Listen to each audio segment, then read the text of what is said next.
Pada video kali ini saya akan menjelaskan cara melakukan analisis regresi linear berganda menggunakan aplikasi SPSS. Data yang digunakan terdiri dari 30 responden dengan dua variabel bebas yaitu X1 smartboard berbasis digital dan X2 minat baca, serta satu variabel terikat yaitu Y kemampuan literasi siswa. Analisis ini bertujuan untuk mengetahui apakah X1 dan X2 berpengaruh terhadap Y, baik secara parsial maupun simultan. Langsung saja di sini, kita copy seluruh nilai total dari X1, X2, dan Y. Keseluruhan nilai total dari X1, X2, dan Y kita paste pada data view. Selanjutnya klik pada Analyze, lalu Regression, kemudian klik Linear. Lalu pindahkan variabel Y ke kotak dependent dan variabel X1 dan X2 pada kotak independen.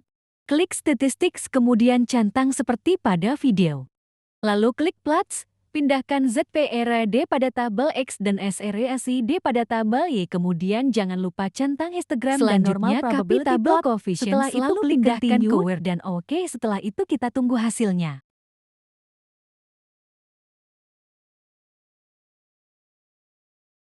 Angka pada kolom Standardized Coefficients B menunjukkan bahwa nilai konstan merupakan nilai konstanta, sedangkan penggunaan smartboard X dan minat baca X merupakan koefisien regresi B. Jadi hasil analisis persamaan regresi linear berganda, Y-6,888 tambah 0,59 X1 tambah 0,671 X2.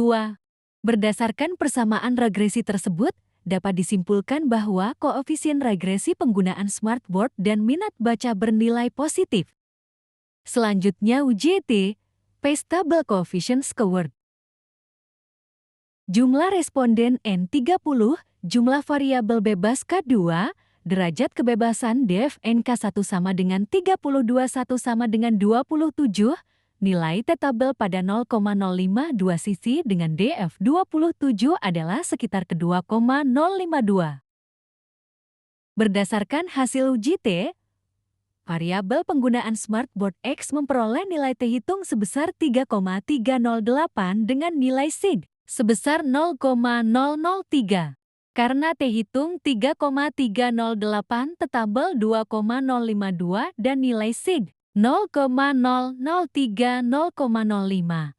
Maka H ditolak dan H diterima. Artinya, secara parsial penggunaan smartboard berpengaruh positif dan signifikan terhadap kemampuan literasi siswa.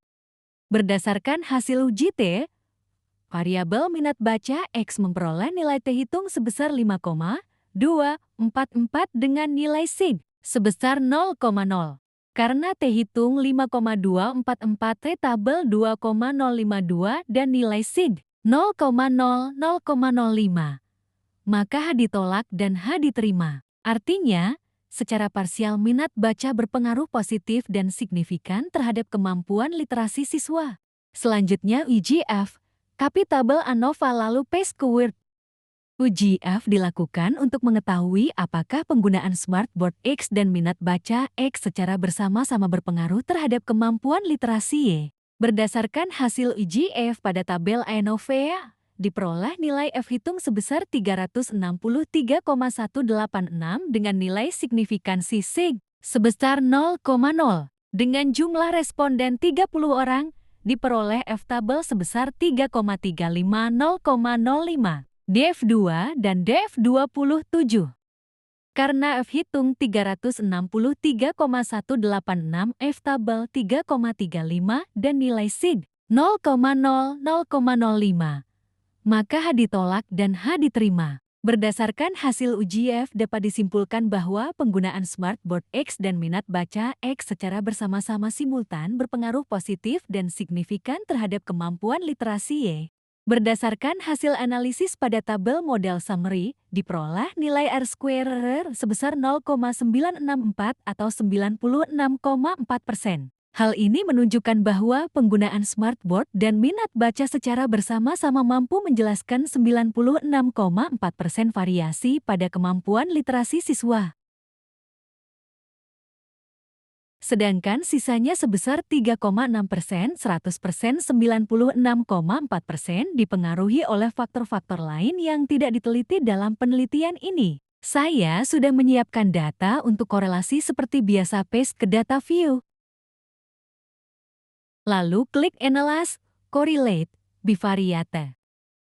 Pindahkan X1 dan Y ke kolom variables lalu centang pada flag Significant Correlations dan Pearson dan klik OK. Copy lalu paste hasil korelasi. Berdasarkan hasil uji korelasi Pearson, diperoleh nilai koefisien korelasi sebesar 0,974 dengan nilai signifikansi sig sebesar 0,0.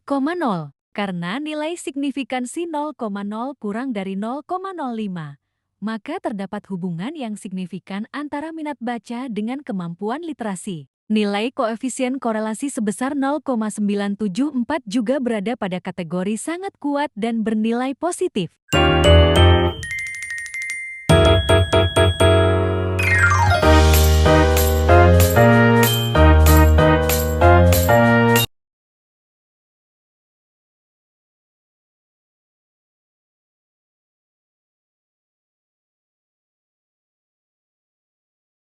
Berdasarkan hasil uji korelasi Pearson, diperoleh nilai koefisien korelasi sebesar 0,998 dengan nilai signifikansi 0,005.